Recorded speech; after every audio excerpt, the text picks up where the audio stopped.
नाज़रीन, रुपया पैसा में आपको खुशामदीद कहते हैं। हाँ, सब सेम पेज पर हैं, बस किताबें फर्क हैं।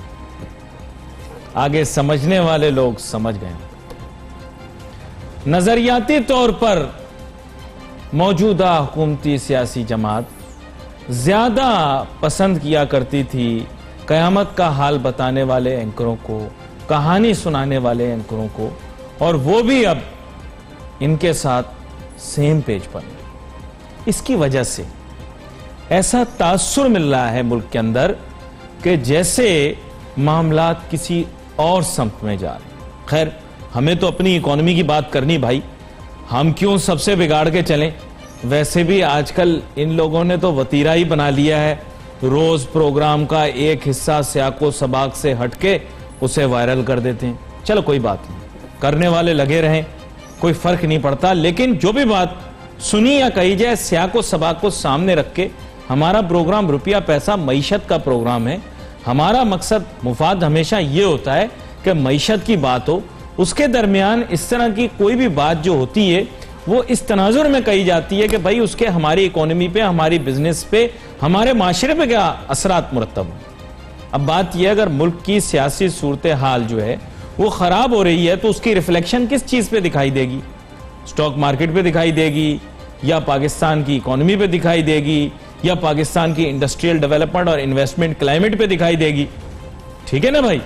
तो अब जो भी चहम गोइयां हो रही हैं, या जो भी क्यास आराइयां हो रही हैं, या जो भी रूमर मिल्स काम कर रही हैं इस्लामाबाद रावलपिंडी के अंदर, उसकी वजह से जो मालदार सरमायाकार तबका होता है वो अपना पैसा रोक लेता है। लोग कहते हैं यार इन चीजों का सियासत से क्या ताल्लुक? बिल्कुल ताल्लुक है। मौजूदा हुकूमत के आने के बाद क्या टैक्स पॉलिसियां बदली? हां, बदली। टैक्स पॉलिसियां बदलने से क्या हुआ? सरमायादार तबके को तो उतना फर्क नहीं पड़ा, लेकिन आम आवाम के ऊपर बोझ बहुत ज्यादा बढ़ा। इस बेचैनी की वजह से थे बहुत सारी चीजें जो थीं, जो कंज्यूमर ड्रिवन या कंजम्पशन ड्रिवन थीं, उन पे हर जाया। आज आप देख लो, यही मालदार सरमायाकार तबका है ना जो पाकिस्तान की ऑटोमोबाइल इंडस्ट्री पे छाया हुआ है। सही है ना? सही बात कर रहा हूं ना? तो जब गाड़ी ही नहीं बिकेगी तो ऑटोमोबाइल सेक्टर क्या चलेगा? तो फिर इसका मतलब यह है कि हुकूमत ने जो गाड़ियां महंगी करने की पॉलिसी देखी तो उन्होंने इसके ऊपर कोई शोर नहीं मचाया। जब मुल्क के अंदर महंगाई बढ़ते हुए देखी तो हुकूमत ने इस मौजू पर कोई ज्यादा शोर नहीं मचाया। ठीक है ना? और इसको संजीदगी से इतना नहीं लिया। बोला हम बैलेंसिंग कर रहे हैं। तो बैलेंसिंग के चक्कर में हुआ यह कि कार प्लांट फिर कम चलना शुरू हो गए, बहुत सारे कार प्लांट बंद हो गए। इससे लोगों की मुलाजमत पे, रोजगार पे हर जाए। समझो, जरा गहराई से समझो बातों को। आप लोग समझते नहीं हो, इस रुपये पैसे का ही ताल्लुक है ये तमाम सियासी ड्रामे, गर्मा गर्मी, बयानबाजी, काउंटर नैरेटिव से सारा ताल्लुक नोटू वालों का है। जब ये जो सारा ड्रामा हुआ और इसके अंदर इन्होंने जो बड़े हमारे मुल्क के अंदर एनर्जी सेक्टर से बिलोंग करने वाले लोग हैं, उन्होंने अपने मुफाद में चंद पॉलिसियां पास करवा ली। जब वो, आपको पता होगा, सेस वाला मसला आया, जिसे बहुत सारे लोग टैक्स कहते हैं, लेकिन सेस वाला मसला आया, उसमें जो लोग बाअसर थे उनके जब नाम सामने आना शुरू हुए तो हुकूमत मजबूर हो गई, उनको अपने अहकामात वापस लेना पड़ गए। क्यों? अवाम में टेंशन बढ़ी, इनका आपस में ताल्लुक है। अब आए मेन स्ट्रीम के अंदर इशू क्या है? इश्यूज इस वक्त ये हैं कि नवाज शरीफ साहब के पाकिस्तान से जाने के बाद सियासी सूरत-ए-हाल दोबारा से एक्टिव हो गई। उसका नतीजा यह है कि वो सियासी प्लेयर जो गायब थे वो अब तस्वीर में वापस आ गए। जाहिर बात है, गवर्नमेंट ने काउंटर वेट के तौर पे धरने के दौरान स्टॉक मार्केट को बढ़ने दिया। समझ जाएं, आप समझ जाएं, बात को समझ जाएं। आज स्टॉक मार्केट पे बात करनी है। स्टॉक मार्केट को बढ़ने दिया। स्टॉक मार्केट का बेवजह, बिला वजह, बिला जवाज बढ़ जाना, दया पता करो, कुछ तो गड़बड़ है। मुल्क में अजीब फिजा है। एक तरफ धरना है, माशी दबाव है, रोटी 12 रुपए की हो गई है। पीटीआई वालों को पता नहीं कहां से 8 रुपए की, 6 रुपए की मिल रही है। भाई मैं तो मार्केट से खरीदता हूं, मुझे 12 रुपए की मिलती है भाई। इस बात के ऊपर मुझे जूतियां मार लो, लेकिन मुझे जूतियां मारने से रोटी सस्ती नहीं हो जाएगी यार। इसमें नान भाइयों के पास जाओ, आप उनको समझाओ। मुझे एंकरों को जूतियां मार के या आवाम को जूतियां मार के आप 12 रुपए की रोटी 10 रुपए की नहीं कर दोगे कि मत बोलो, नहीं बोलो, बहुत अच्छा हो रहा है। अच्छा नहीं हो रहा, आप थोड़ा सा उस पर गौर करें। बहुत सारी चीजों में आप अच्छा भी कर रहे हो, चंद चीजों में आप बुरा भी कर रहे हो। जहां आप अच्छा कर रहे हो वहां हम आपको सलाम पेश करते हैं, जहां आप बुरा कर रहे हो वहां पे हम उस चीज की निशानदेही करेंगे ना कि गलत हो रहा है। हमारे मुंह पे स्कॉच टेप लगा के या हमें जूतियां मार के हम ठीक नहीं होगा भाई मामला। आपको अंडरस्टैंड करना है कि अगर कोई बात आपसे कोई कर रहा है तो कम से कम उससे सुनो, बी रिसेप्टिव। मैंने इतना शोर मचाया कि यहां नवाज शरीफ निकला, वहां कुर्सी खतरे में।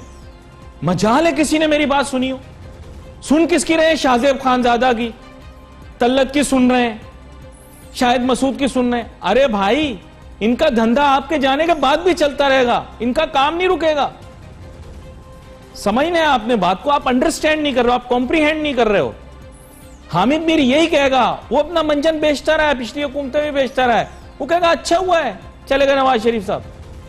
अरे भाई, ये सब अपना मंजन बेच रहे हैं। You need to wake up, आप अपनी गवर्नमेंट को बचाओ। अच्छा, इसको गवर्नमेंट को बचाने का आसान तरीका रुपया पैसा प्रोग्राम। भाई अपनी डोमेन, आप चीजें सस्ती करने की तरफ तवज्जो दे दो भाई, मेरी बात मान जाओ प्लीज। ब्रेक के बाद मैं वापस आऊंगा, छोटी सी ब्रेक के बाद वापस बराह रास्त आपसे बात करूंगा। जुमे का रोज है, गलत बात मेरे मुंह से भी ना निकले। ब्रेक के बाद वापस आते हैं, अपनी गुफ्तगू हम जारी रखते हैं। Let's take a short break. नाज़रीन, welcome back after the break. Break पे जाने से पहले मैं यही बता रहा था कि हुकूमत अगर तवज्जो दे महंगाई की जानिब और महंगाई कम करने की जानिब तो मामला हल हो जाएंगे। अब हमें ज्वाइन कर रहे हैं जनाब जफर मोती साहब, track holder, share holder, Pakistan stock exchange, और इनसे जनाब हम जानने की कोशिश करेंगे कि स्टॉक मार्केट के अंदर जो हम तेजी देख रहे हैं इसकी वजह क्या है। जी जफर मोती साहब। देखिए, ये जो मार्केट मूव हो रही है, हमें आप लोगों कई प्रोग्राम बातचीत होती रही है कि और नीचे जाएगी, लेकिन 28,000 के लेवल से मार्केट टर्न अराउंड, इसका सेहरा जो है फॉरेन फंड्स के ऊपर जाता है, जिन्होंने देखा कि पाकिस्तान की रुपये डॉलर की पैरिटी जो है वो स्टेबल है और अब इस मार्केट में रुपए की चीज जो 30 पैसे मिल रही है उसको खरीदना है। उन्होंने पूछ किया, तो इसके बाद खुदा करके लोकल इंस्टीट्यूशन भी चले हैं, इन्वेस्टर्स, स्मॉल इन्वेस्टर्स ने भी काम शुरू किया है। वॉल्यूम आप देखें कि थर्ड टायर के स्क्रिप्ट में ज्यादा होना शुरू हुआ है और अपना काफी सालों बाद हम देख रहे हैं कि अरबों में अब बात हो रही है, पहले 3-4 अरब रुपए के रुपी टर्म में वॉल्यूम हो गए थे। तो इससे बूस्ट जो मिला है वो मार्केट को 38,000 के लेवल पर ले गया। इसके बाद कुछ पॉलिटिकल क्राइसिस की खबरें, कुछ इंटरेस्ट रेट ना कम होने की खबरें, कुछ मार्केट की करेक्शन की खबरें ने मार्केट को थोड़ा डाउनफॉल किया। आज जो जुम्मा फिनिश हो रहा है, वो वर्किंग वीक पूरा माशाल्लाह से पूरा वर्किंग वीक मिल गया है, उसमें हम देख रहे हैं कि मार्केट ने फिर टर्न अराउंड लिया है कल के 900 पॉइंट के बाद, और वो ये शो कर रहा है कि मार्केट के अंदर इनबिल्ट एक स्ट्रेंथ है जो मार्केट को पुश करेगी 40,000 के ऊपर।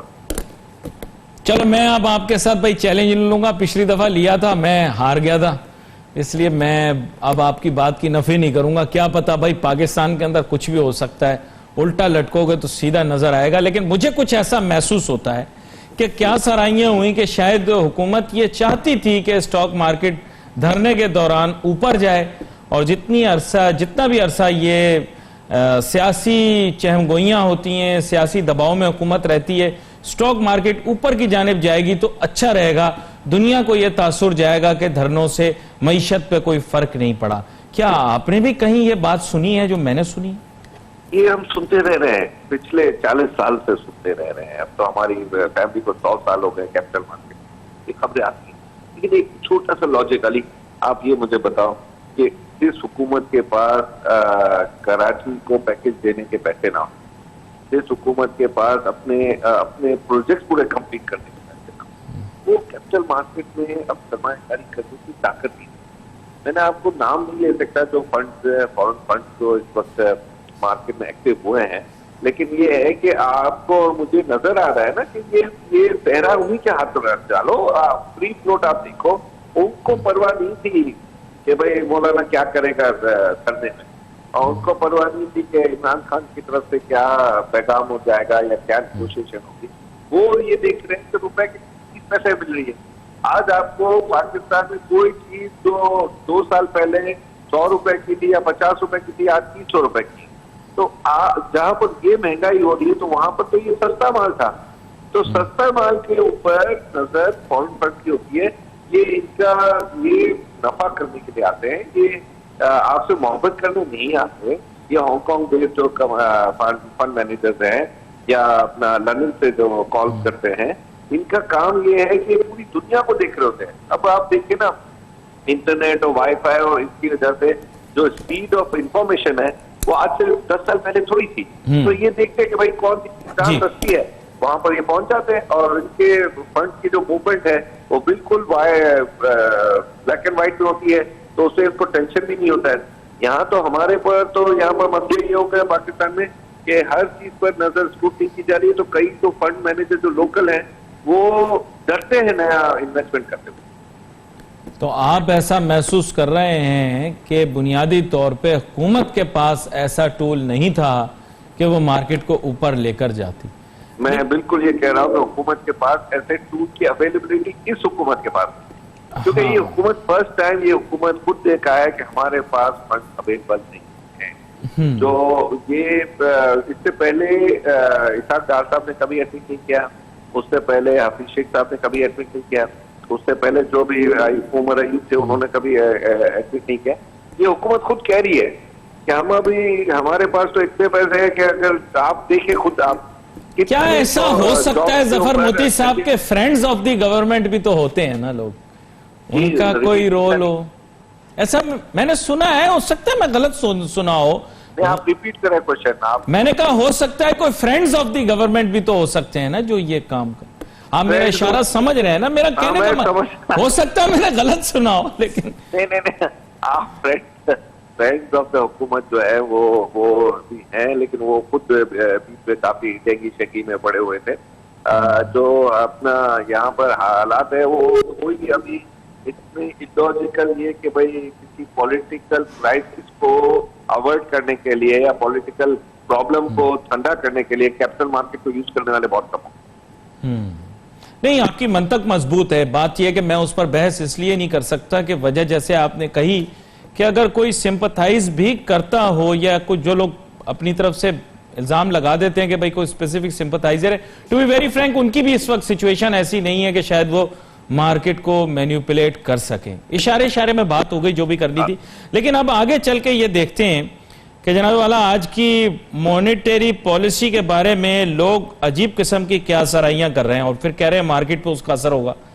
आपके क्या ख्यालात हैं इसके मुतालिक?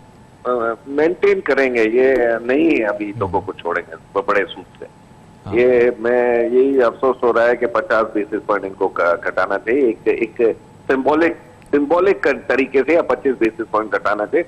एक सिंबॉलिक जेस्चर देना चाहिए कि आप लोअर इंटरेस्ट रेट की तरफ जा रहे हैं। देखो अली, मैं और आप कितने चैनलों से प्रोग्राम में एक दूसरे के साथ बैठे, आप मुझे बता दो कि आपकी लाइफ टाइम में, आपके भी 10 साल होने को हुए होंगे, आपके टाइम में जब से आप ये बिजनेस जर्नलिज्म कर रहे हो, कभी आपने इस स्पीड में इंटरेस्ट रेट को बढ़ते देखा है? मुझे याद नहीं पड़ता कि इस तरह से हुआ, लेकिन ताहम समझ मुझे इस वजह से आ गया कि शायद वो बता रहे थे मजबूरियां हैं बैनुल अक़वामी सतह के ऊपर। मुझे बताया ना, मजबूरियां हर हुकूमत के पास थी। 50 basis point, 25 basis point, 100 basis point भी समझ आता था। सिंगल डिजिट से डबल डिजिट पर जाने में जिस स्पीड में इस दफा के स्टेट बैंक के गवर्नर ने किया, मैंने मेरी लाइफ टाइम में मुझे याद, आई एम सॉरी, मैं इस बारे में मैं अपनी गलती भी मानूंगा कि इस स्पीड से मैंने कभी इंटरेस्ट रेट को फ्लक्चुएट करते नहीं देखा। ना इस स्पीड से मैंने डॉलर रुपये की पैरिटी को तबाह होते देखा है, ना इस स्पीड से मैंने ये देखा है कि लिक्विडिटी क्रंच। देखें, इस हिसाब से तो अगर आप ये कहें ये डॉलर वाली बात, तो आप जानते हैं कि 28 मई 1998 में जब धमाका हुआ था तब भी ऐसे हालात नहीं हुए थे जो अभी महसूस हुआ। I don't know percentage wise क्या था, लेकिन आपको याद होगा कि थोड़े अरसे बाद वो नीचे आ गया था, इतना बुरा हाल नहीं हुआ था। जितना अभी हुआ कि 100 तकरीबन कहते हैं 106, 107 से 164 तक का सफर जो था, ये काफी तवील सफर है, ऐसा महसूस होता है। फिर अभी रिलैक्स हुआ है लेकिन उतना नहीं, क्या कहते हैं आप? ये देखो 2-4 रुपए नीचे जाना, ये कोई वो बात नहीं है कि आपको अपना एक बहुत ही मोमेंटम से जब स्पीड से बढ़ती है तो 2-4 रुपए जाना नीचे कोई बड़ा इवेंट नहीं है। मुझे ये लगता है कि रीजन में हमारी जो करेंसी इतनी वीक है अगेंस्ट अफगानिस्तान, इंडिया, तो ये जो आप कभी कोई कहते हैं कि टमाटर इंपोर्ट करने हैं हमें, तो वो भी तो हमें महंगे पड़ेंगे ना। अगर आप कहीं आपको अगर प्याज इंपोर्ट करनी तो वो भी तो महंगी पड़ेगी ना। तो ये जो चीजें हैं ये अभी तो इसके इफेक्ट आएंगे। अभी तो आप सब्जी वाले के पास जाकर डर जाते हो। मेरे आपकी तो एक बड़ी वायरल हुई है आपकी खुद की क्लिप, जिसमें आप हाथ जोड़ रहे हो कि किसी तरह ये जो महंगाई है इसको कम करें। तो वो जो है आपकी जो हाथ जोड़ने की है, ऐसी काफी क्लिप्स कई चल रही है, लेकिन महंगाई कम। मेरी तो पता नहीं कितनी क्लिप्स चल रही, मुझे तो पता नहीं लग रहा। अल्लाह करे प्रोग्राम की क्लिपें चलें, प्रोग्राम के अलावा कोई ना चले, वरना बड़ा मसला हो जाता है। खैर, इससे जफर मोती साहब, इससे आगे सोचते हैं थोड़ा सा। आपकी मैंने देखा है सियासी कैसाराइयां भी अच्छी रहती हैं, ये भी तो है कि थोड़ा पॉलिटिकल एरिना के अंदर कुछ चीजें हो रही हैं, उसके भी असरात क्या स्टॉक मार्केट या इकोनॉमी पे मुरतब होंगे? आपने भी सुनी होंगी, बहुत सारी बातें हवा में रही हैं। चंद के बारे में बात कर सकता हूं, चंद के बारे में तो कोई भी मीडिया में बात नहीं कर सकता, तो क्या उस बारे में भी आपने कुछ सुना है? सब सुन रहे हैं, सब देख रहे हैं, वेट एंड वॉच कर रहे हैं। आप ये देखें कि कल जो मार्केट की इफेक्ट थे वो उसी सुनाई और दिखाई और उसके जो सवाल थे उसका इफेक्ट आया। देखो कैपिटल मार्केट है ना, झूठ नहीं बोलती है। तो जब ये है ना, कल जो हुआ है, हम उसको जितना भी कोशिश करें कि बोले स्टॉक ब्रोकर के तौर पर कि भाई करेक्शन की, वो करेक्शन से ज्यादा। अच्छा, अब जब ये बातें हुई हैं, फिर सेटल डाउन हुआ है। अच्छा, आप किसी भी कोई एम्बेसी के डे पर जाते हो तो लोग यही बातें कर रहे होते हैं एक दूसरे से कि क्या हो रहा है पॉलिटिकल एरिना में। इंटरेस्टिंगली इतना मिस्टीरियसली यानी इतना खामोशी और इतना इस्लामाबाद इतना डार्क हो गया, इतना ब्लैक हो गया कि पता ही नहीं चल रहा कि क्या हो रहा है। और ये जो है पहले ऐसा, लेकिन ये अच्छी चीज तो नहीं है ना कि अगर पता नहीं लग रहा है। कहां से अगर अच्छी चीज होती तो इससे छुपाई नहीं करते ना, इतना उसको सीक्रेट 7 या फेमस 5 की तरह वो शर्लक होम्स नहीं बनता ऐसा। अब ये शर्लक होम्स की तरह बना हुआ है तो लोगों की कायरतारियां बढ़ती हैं, तो कैपिटल मार्केट पर भी इफेक्ट आता है। आप देखिए कि बिजनेसेस पर भी इफेक्ट आता है। जो बिजनेसेस, कपड़ा मार्केट, जोड़िया बाजार, एक आप ये तो देखिए ना कि कराची के जिस एरिया में स्टॉक है उसके 5 किलोमीटर के रेडियस में पाकिस्तान की सबसे बड़ी होलसेल मार्केट है, कपड़ा मार्केट, जोड़िया बाजार, मेरियट रोड, ये सब, वो उन पर भी इफेक्ट आता है। लोगों की परचेसिंग, लोगों के आगे के बिजनेसेस, वो सब अफेक्ट करते हैं। ये जो चीजें हैं ये डे टू डे अफेक्ट कर रही है, पहले वो कई महीनों के बाद करते हैं। बड़ी आम बात आपने की। In fact you are endorsing my view के जो मैं शुरू में प्रोग्राम के कह रहा था कि बुनियादी तौर पे मईशत के ऊपर सियासत के बड़े जो है वो असरात होते हैं। आपकी हर बात आज एंडोर्स करूंगा ना, क्योंकि आप एक तरह से लच हारे हुए। मेरी तो ख्वाहिश ये थी कि जफर मोती साहब थोड़ी सी गुफ्तगू और होती, लेकिन क्या करें, वक्त हमारे पास कम है। आपका बहुत शुक्रिया, आपने शो में हमें ज्वाइन किया। Nazreen, we wait for your messages on Facebook. Ali Nasir हमारी टीम को इजाजत दीजिए। अल्लाह हाफिज।